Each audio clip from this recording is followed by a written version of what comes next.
I've gotten my 2 front posts here and the 2 deck boards cut to where they fit okay. It's not beautiful, but you know, I guess it is what it is. A later time, if I feel froggy, I can go back and get these tolerances a lot tighter. But right now, I just want to get the decking on. That's something I can fiddle with later. So I think the deck boards are about as square as I'm gonna get, or as good as possible. What I'm getting ready to do here, you know, you can see where my deck boards are fairly close. Now I don't have all my deck boards rammed together because some of them have a bow, and I'm gonna have to pry to get everything nice and tight, because what I don't want is when the boards start to dry out, they will shrink, and I don't want really big gaps in between my decking. So I'm gonna go ahead and mash it all together as tight as I can get it and hope for the best. So what I'm doing right here is I'm just taking screws and screwing them in here every 16 inches, as you can see, with the joists, and putting a screw, because I'm going to go through and run a line from each screw, come down to the next one, come across. That way I'm marking all my joists as close as I can possibly get. Then I'll go back and screw every deck board and try to keep all my screw lines nice and straight. So now that I got all my strings placed, you can see, I'm gonna go back here with my square. Every screw that I put down, I'm using my square to go exactly 1.5 inches off the edge. So that would be, there's 1 inch, so right here and right here. And the reason why I do that is I don't want to get too close to the edge of the decking, because I don't want it to split out, or, you know, plus it keeps all the screws nice and uniform. There's nothing more that drives me nuts is having a whole bunch of screws look like a snake. It just drives me crazy. Just take a few more minutes, you know, and do that one little fine detail. Granted, the whole rest of my deck's not perfect, but there's no excuse not to get a screw hole all in the same line. So when you put your square down on your decking, I just use this edge here, put it in that little crack, and give me about 1/4 inch in between the square and my string. That'll give me a perfect spot to set my screw, and try to keep it in the center of that, so it makes everything nice and make everything look nice, just put that way. But yeah, there's just no excuse to not have straight screws. Now the rest of my deck might not be perfect, but I'm gonna have straight screws. I know it's weird. But it's the small details like that that make the difference between an okay job and a really good job. I'm just trying to get right there where I hit the good job mark. So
this weather is ridiculous. It's June and it's actually chilly outside. What in the world's going on? So we got 3 days this week, it's now Tuesday, of good weather, like workable weather. Let's see, tomorrow, Thursday, it's supposed to rain. Friday's going to be decent to work in.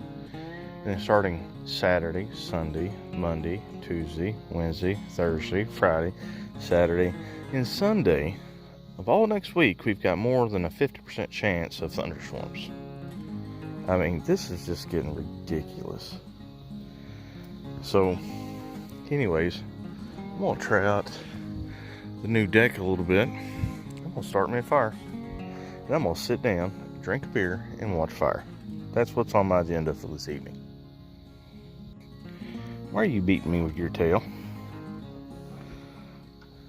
You better get over here. So here I got my Papaw's old rocking chair. And I'm just chilling out on the deck. As you can see, I've still got one board I gotta get done. But yeah. What are you doing? Remember, lay your butt down. It should be good. Get off my cakes. Those are mine. No, those are mine. You don't get any of them. Lay down. Good girl. You're still not getting into my cakes, sucker.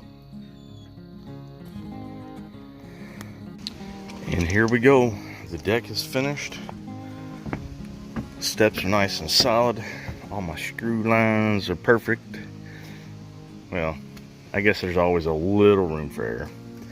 Just a few things I left I need to do is, when I can find them, I want to get some treated 1x1s and run along this edge here to kind of trim it out.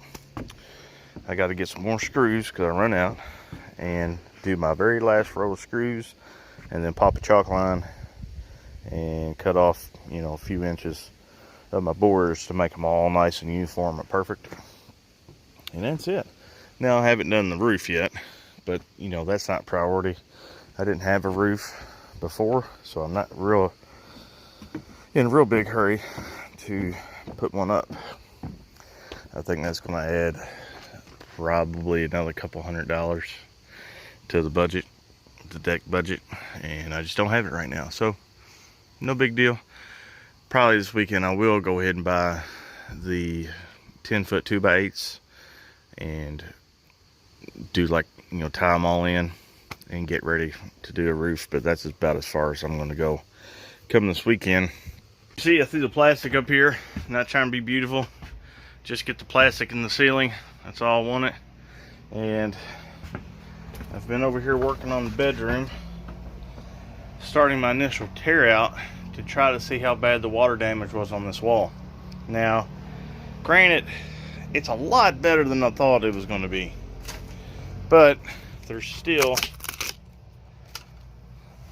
a lot of water damage on the very front side of these 2x4s, and none of the screws are attaching to the 2x4, making the outside not secure, the metal.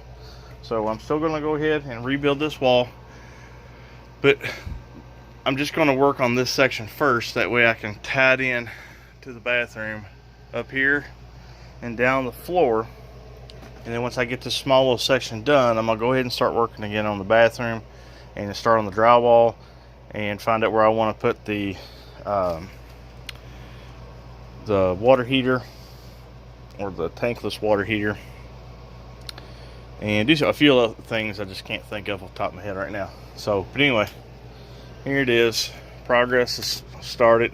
I was really expecting the mold to be a whole lot worse, but I wiped down the outside and I got that mold spray, cleaned it all up, and I think it pretty much neutralized it all, which is good.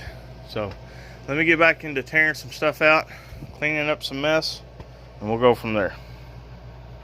And also, some of y'all ask, why am I so persistent on rebuilding walls that are okay, you know? Well, this is the reason. When the trailer had all the tree damage and everything, as you can see, this one here is broken. See that little 1x? It's broken. And there was water damage. And that water damage leaked all the way down the corner of the roof and down along the back side of these 2x4s and created a mold issue. So instead of just polishing a turd and leaving some of this old wood here, I'm gonna go ahead and replace it, make it all nice and new. So a little bit more progress. I've got all the screws on the outside taken out. That way the metal siding is loose. I've got all the cardboard tore out, and I've went all the way up to there because that's as long as one 2x4 will end up being once it ties into this other wall. So as far as I'm going right now. So I'm just kind of sitting here trying to come up with a game plan how I want to start taking down this wall, because I'm wondering if any of these beams up here are tied together. If not, that's a very large span that these ceiling joists have to span, I guess, without no support underneath them.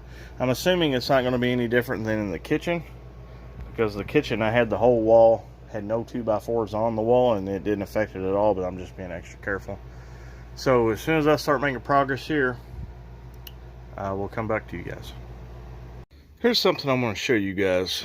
Some of y'all make comments like, how come you don't have the bathroom finished yet? Well, getting the bathroom complete is a priority, but it's not high priority. Now, anytime you work on something like this, you're always running into extra things you have to fix and deal with. Now, when I pulled up this one by here, okay, it's only attached so far with two screws, or not two screws, two old rusty nails that broke when I put any pressure on them. So technically this whole bottom half of this wall, it's got a nail here, a nail here, it's just one nail, and a lot of them are rusty and they're not worth a crap. Also, the bedroom floor's been patched. As you can see, here is the original floor that I can just pull up, okay? It's just that nasty pressboard shit. And now you can see outside. To me, that is unacceptable.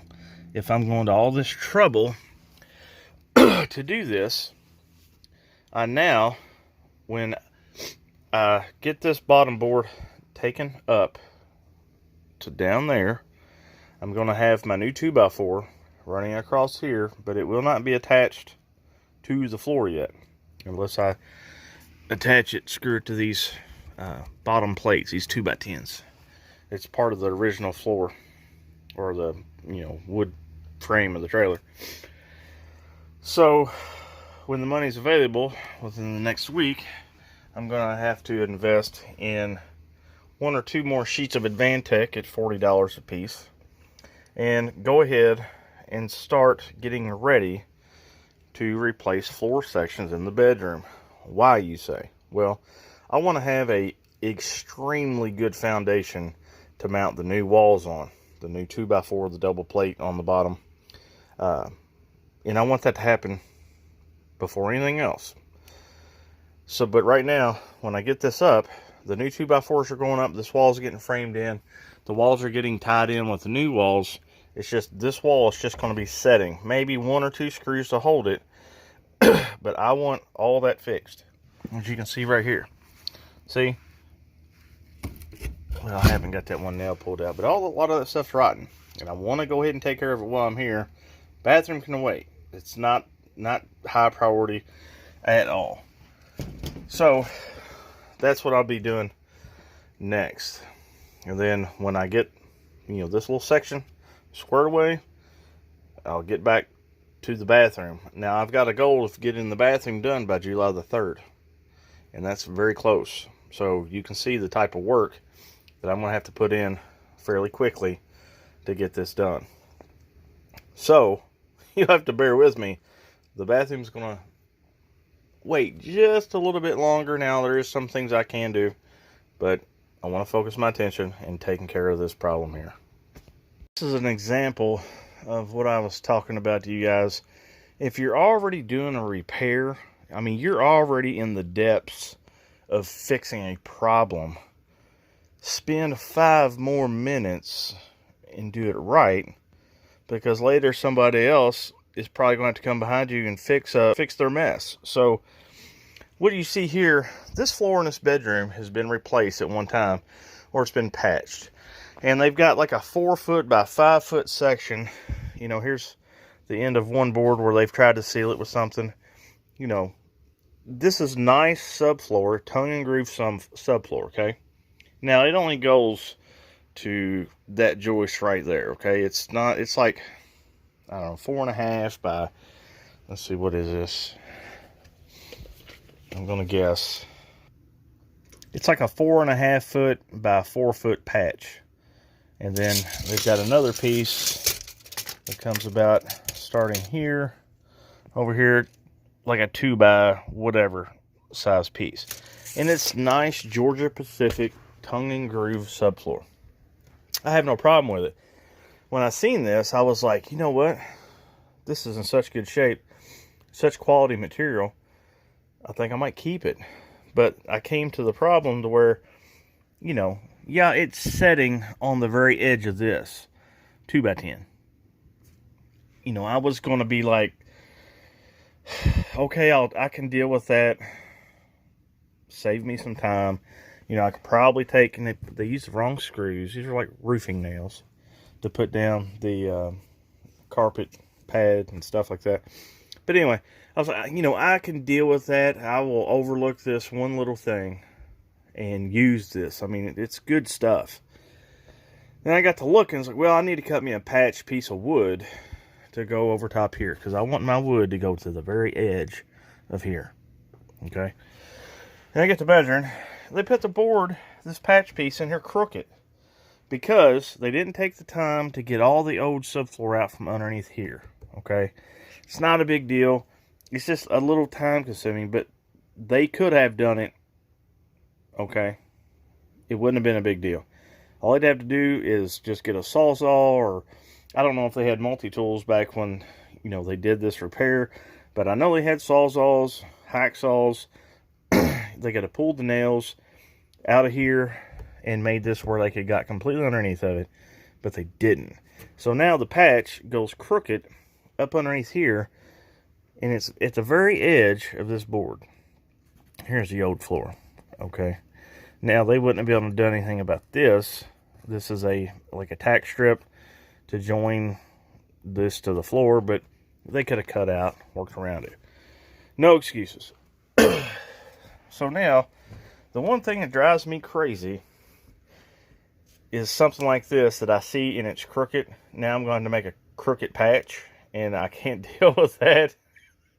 All the little things I could overlook, but this right here is going to drive me nuts. I was like, I cannot have a crooked little skinny patch of wood to fill that.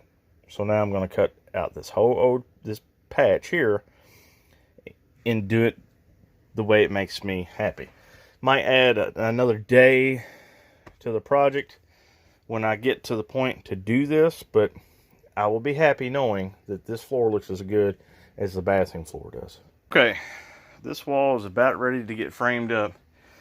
Now, I'm thinking this 2x4 here, I can keep. Because I'm feeling back here, I don't feel any excess rod of the 2x4. Feels nice and solid. Now, I haven't pulled this paneling out yet, but I'm thinking this right here will be okay, because I say so. Because I'm going to use this as my ending point to stop right here and go ahead and frame this up. If this little section is bad at a later date, I'll go back and reframe that little section up. I'm just trying not to get too far ahead of myself, but at the same time I want to get this wall framed up. So that's my stopping point. And I also wanted to show you guys, see the things you run into where all the old wood in between the ceiling joists is completely gone. There used to be a beam up against that, and that's gone. So the wall is a critical part of supporting the wall. Well, the wall is a critical part of supporting the ceiling.